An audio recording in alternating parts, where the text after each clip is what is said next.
हर इंसान को, लड़का है, बच्चा है, बच्चियां हैं, हमने बच्चियों के लिए भी ऐसी चीज़ें निकालनी हुई हैं जिससे उनका कलर ब्राइट होता है।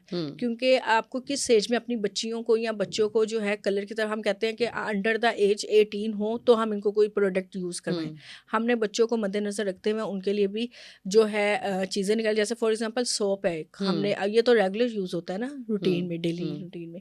तो अब बच्ची का कलर अगर ब्राइट नहीं है, अगर बच्चे का कलर ब्राइट नहीं है, तो हर माँ चाहती है कि उसके कलर ब्राइट हो, तो उसके लिए हमने सोप निकाले हैं ताकि वो नेचुरली तौर पे वाइट करे। उसके बाद डे की उसकी क्रीम हमने निकाल दी। जैसे आप लोशन लगाते हैं, लोशन को आप स्किप कर दो, उसकी जगह वो क्रीम लगाएं, केमिकल नहीं है, तो वो नेचुरली आपके बच्चे को जो है आपके कलर को, क्योंकि कलर जो होता है ना वो मतलब ये नहीं होता कि वो पक्का हो गया होता है। आपको पता है कि बच्चा अपनी शक्लें चेंज करता रहता है, कलर चेंज करता रहता है। उनके लिप्स के लिए पहले कहा जाता था कि लिप्स पे ना वो रेड कलर का कपड़ा करो तो लिप्स पिंक हो जाते हैं बच्चों के। ऐसा नहीं होता, जरा सीम ज़रूर लग जाता है, लेकिन उसके लिए भी हमने प्रोडक्ट्स निकाले हुए हैं। इसका मतलब ये नहीं अब यहाँ पे लोग ये बात करेंगे कि इतने से बच्चे को कौन यूज़ करवाता है। मैंने इंस्टा पे लोगों को बताया तो वो कहने लगे, लो इतने से बच्चे को कौन करवाता है या कौन करता है।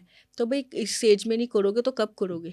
अभी से उसके कलर पे ध्यान देना स्टार्ट करो। और हम नेचुरली तरीके से कर रहे हैं। हम कौन सा बाद में आपने उसको ब्लीचिंग फॉर्म में ले जाना है, फेशियल में ले जाना है और केमिकल स्टीरॉयड क्रीम्स लगानी है, तो बेहतर ये नहीं कि उनके चाइल्डहुड में उनको कुछ ऐसा यूज़ करवाया जाए जिससे उनकी स्किन ब्राइट होना स्टार्ट हो। नेचुरल रेमेडीज जो हैं वो ही बच्चों को दी जाएं, ताकि बच्चे जो हैं उनको अच्छी डाइट दे दी जाए, उनको नेचुरल चीज़ें यूज़ करानी शुरू कर दी जाएं, ताकि बचपन से ही हम उनकी थोड़ी सी टेक केयर इसमें कर सकें। अच्छा, इसमें ये आ जाता है कि कुछ मदर्स ऐसी हैं जो वर्किंग वूमेन है, अब उनके पास इतना टाइम नहीं है। पहले जो मदर्स थी उनके पास इतना टाइम होता था कि वो अपने बच्चों पे इतना ध्यान दे सके कि ये कुछ कर लें, कि कोई ऐसी रेमेडीज यूज़ कर लें या कुछ ऐसा। अब हमने उसको क्या किया, चीज़ों को इकट्ठा करके पिसवा के उसको एक पाउडर फॉर्म में बना ले, उसको दूध में मिक्स करना, हमने बच्चों की स्किन पे लगा देना। अच्छा, जैसे सोप है उसमें हमने बकरी का दूध हो गया, इस तरह की डिफरेंट चीज़ें ऐड कर दी हैं। अगर मदर्स आप नहीं उन सब चीज़ों को मंगवा सकती, कर सकती, टाइम नहीं है, या कोई लाने वाले, किसी के हस्बैंड बाहर होते हैं, कोई ससुराल में अक्सर पेशेंट्स होता है, हमने लोगों के लिए सहूलियात निकाली हैं, लोगों के लिए वो चीज़ें निकाली हैं जो ईजी हों। और मेरा मकसद ही सब कुछ करने का ये है कि एक नई चीज़ लोगों से मुतारिफ़ करवाना, और सबसे बड़ी बात कि वो मदर्स जो अपने बच्चों पे ध्यान नहीं दे सकती हैं, वर्किंग वूमेन है, इतना टाइम उनके पास नहीं है, उनके लिए मैंने ये चीज़ें निकाली हैं।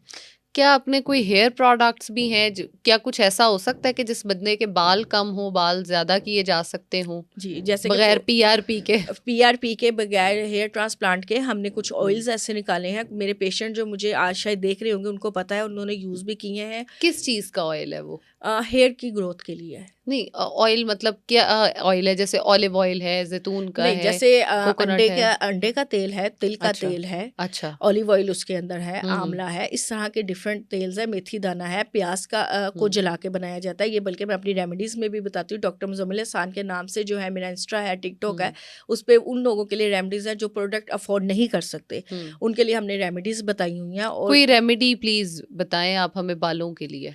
जैसे कि फॉर एग्जांपल आपके हेयर्स है ना, हेयर को आप रिबॉन्डिंग करवाते हैं, केराटिन करवाते हैं, या कुछ एलोपेशिया के पेशेंट्स होते हैं, कुछ हेयर ट्रांसप्लांट करवा रहे हैं, क्योंकि बाल गिरना जो है ना आजकल का बहुत नॉर्मल सा एक प्रॉब्लम आ गया है। ठीक है, इसके लिए जो सबसे बेस्ट ऑयल मैं आपको बताने लगी वो ये है कि आपने मेथी दाना लेना है, मेथी दाने को और अलसी, इन दोनों को आपने अलग अलग जल निकालना है। ये नहीं कि इकट्ठा आपने निकालना है, अलग अलग जल निकालना है इसका, पानी में इसको पकाना है, तो ये जेल फॉर्म में ऑटोमेटिकली आ जाता है। ठीक है, उसके बाद आपने इसके अंदर जो है बादाम का तेल, कोकोनट ऑयल। अगर तो आप बीपी के पेशेंट है तो आप अंडे का तेल नहीं डालेंगी, अगर आप बीपी के पेशेंट नहीं है तो आप डाल सकते हो, क्योंकि गर्म होता है, इसने आपकी जो रूट्स में जाना है। ठीक है, फिर उधर से बालों को नशोनुमा करनी है, तो इसके लिए आप अंडे का तेल स्किप कर देंगे। अगर आप बीपी की नहीं है पेशेंट तो आप अंडे का तेल डाल सकती हैं। इसके अलावा आपने तिल का तेल लेना है। ठीक है, इन सारों को मिक्सिंग करना है। इसके बाद आपने इसके अंदर विटामिन ई के कैप्सूल ऐड करना है। अच्छा, विटामिन ई फेस के लिए, अब मैं अगर किसी रेमेडी में आपको ये बता रही हूँ कि विटामिन ई फेस के लिए, तो फिर सवाल उठाया जाता है कि